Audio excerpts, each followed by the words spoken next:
पीले दांत वाली बहू। रंजना कभी ब्रश नहीं करती थी। उसे कितनी बार उसके माँ बाप ने डांटा, लेकिन उसका कोई असर उस पर होता ही नहीं था, जिस कारण से उसके दांत पीले पीले हो जाते हैं। शादी के बाद। अरे बहू, वैसे तो तुझ में कोई कमी नहीं है, पर तेरे दांत इतने पीले कैसे हैं बेटा? कैसे मतलब? कोई सर्जरी थोड़ी ना कराइए।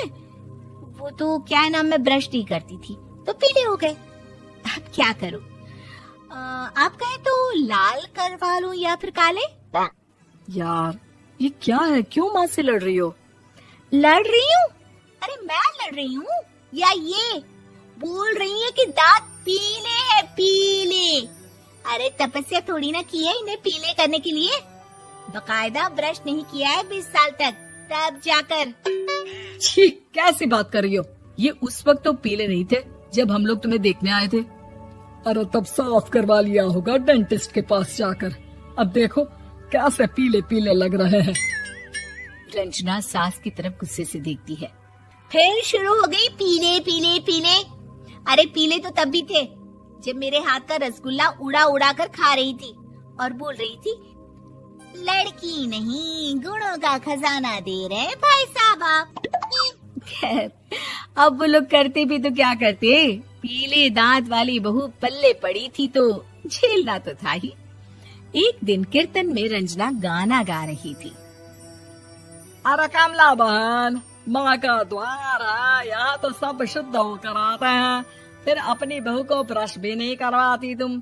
दूर से पीले पीले दांत भक्ति में बाधा उत्पन्न कर रहे हैं। अरे कोई 2 साल के बच्चे थोड़ी ना लेकर आई हूँ मैं बहू बनाकर। अच्छी खासी लड़की है, अरे कैसे करवाऊं ब्रश? ये तो उसे खुद करना चाहिए ना। अब माँ बाप तो इसके जैसे तैसे निपटा दिए, ये नहीं सोचा कि सास कैसे संभालेगी। सास बहू को लेकर घर आ जाती है, लेकिन सोच लेती है कि अब इसे लेकर कहीं नहीं जाएगी। अगले रोज बहू कहती है, अरे क्या हो गया, मंदिर नहीं जाना क्या?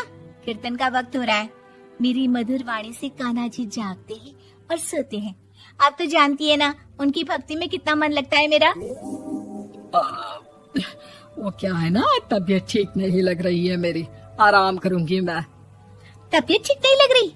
अभी तो मिथुन के गाने पर नाच रही थी आप, और अब बोल रही है कि तबीयत ठीक नहीं लग रही।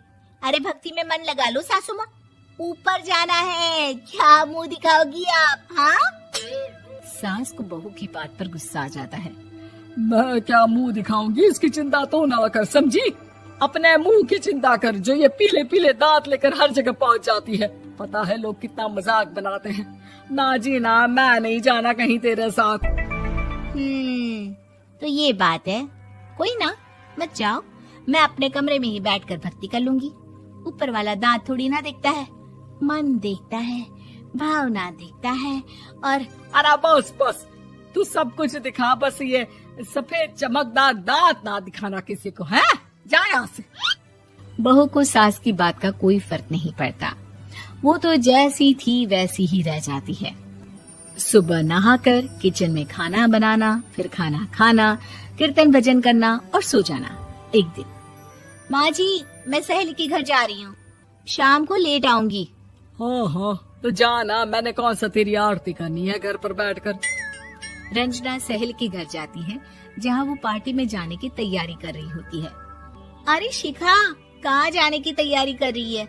मैं गलत वक्त पर आ गई क्या? अरे नहीं यार, उल्टा सही वक्त पर आई है। मैंने ये साड़ी और ज्वेलरी निकाली है यार, शाम को इनके ऑफिस की एक पार्टी में जाना है। बताना कैसा लग रहा है ये सब? नहीं यार, इस ड्रेस के साथ तो वो वाली ज्वेलरी अच्छी लगेगी। हाँ हाँ सही बोल रही है, मैंने ध्यान ही नहीं दिया। वैसे तो हमेशा से मस्त फैशन सेंस रखती है। तो बड़ा जाती होगी ना पति के साथ पार्टी में। रंजना कुछ नहीं बोलती, बस सोचती है कि यार काश ये बात सही हो जाती, पर मैं क्यों नहीं जाती पार्टी में? क्या इन लोगों की कोई पार्टी होती नहीं होगी? रंजना घर आती है और रात में पति से सवाल करती है, एक बात बताइए, आप मुझे किसी पार्टी में क्यों नहीं ले जाते? क्या आपके यहाँ ऑफिस में पार्टी नहीं होती? पति बेचारा क्या कहता कि दांत पीले हैं तुम्हारे इसलिए। अरे कोई पार्टी होती नहीं हम लोगों के ऑफिस में, तो कहाँ से लेकर जाऊं? और मार्केट, मॉल, कहीं वीकेंड घूमना, कहीं तो। अरे यार, सारे हफ्ते में एक छुट्टी मिलती है, तो सोचता हूँ कि आराम ही कर लूं। क्यों? रंजना मन मार के रह जाती है। पहले कभी सास के साथ मंदिर जाया करती थी, लेकिन वो भी सास ने ले जाना बंद कर दिया। घर बैठी बैठी रंजना बोर हो जाती है। तभी उसे आइडिया आता है और वो मायके जाने का सोचती है। सासू माँ, 2 दिनों के लिए मम्मी के घर जा रही हूँ। अच्छा ठीक है, आराम से जा। और हाँ, माँ से कुछ अच्छी आदत सीख कर आना कि कैसे शरीर के हर भाग की तरह दांतों की सफाई भी जरूरी होती है, समझी? शुरू हो गई ना आप। वो लोग आपकी तरह नहीं है कि छोटी छोटी बात का बतंगड़ बना दे। उन लोगों के लिए मैं मायने रखती हूँ, ना कि मेरे पीले पीले दांत। रंजना माँ को बिना बताए उन लोगों को सरप्राइज देती है, लेकिन जैसे ही वो दरवाजे पर पहुँचती है, अंदर देखती है कि घर वाले कहीं जा रहे होते हैं। अब माँ, काश रंजना दीदी के दांतों वाली प्रॉब्लम नहीं होती, तो वो भी हम लोगों के साथ चलती ना बुआ जी की बेटी की शादी में। हाँ बेटा, लेकिन अब उसे कौन समझाए कि उसको उसके पीले दांत नहीं दिखते, लेकिन उसके आसपास के लोगों को कितना एम्बैरेसिंग फील कराते हैं। मुझे तो कितनी बार उसके स्कूल की टीचर ने शिकायत की कि उसके साथ कोई लड़की बैठना भी नहीं चाहती, और ना ही कॉलेज में कोई उससे बात करना चाहता था। लेकिन पता नहीं क्यों उसे ये बात समझ में ही नहीं आती। कोई कमी नहीं है उस लड़की में, बस यही कि दांत पीले हैं।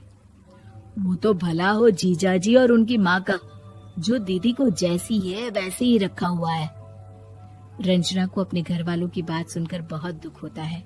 वो सोचती है कि वो क्या करे, लेकिन फिर वो सीधा डेंटिस्ट के पास जाती है, अपने दांत चमकाती है और कसम खाती है कि वो रोज ब्रश करेगी। अरे क्या हो गया? तुम तो 2 दिनों के लिए गई थी ना, पर कोई ना, अच्छा है, चलो आ गई तो। रंजना सास के सामने आकर खड़ी हो जाती है और पूरी स्माइल करती है, उसके चमकदार दांतों को दिखाती हुई। चले मंदिर। माँ, मुझे माफ कर दीजिए, मैंने आप लोगों को बहुत एम्बैरेसिंग फील करवाया। मैं आज से रोज ब्रश करूंगी।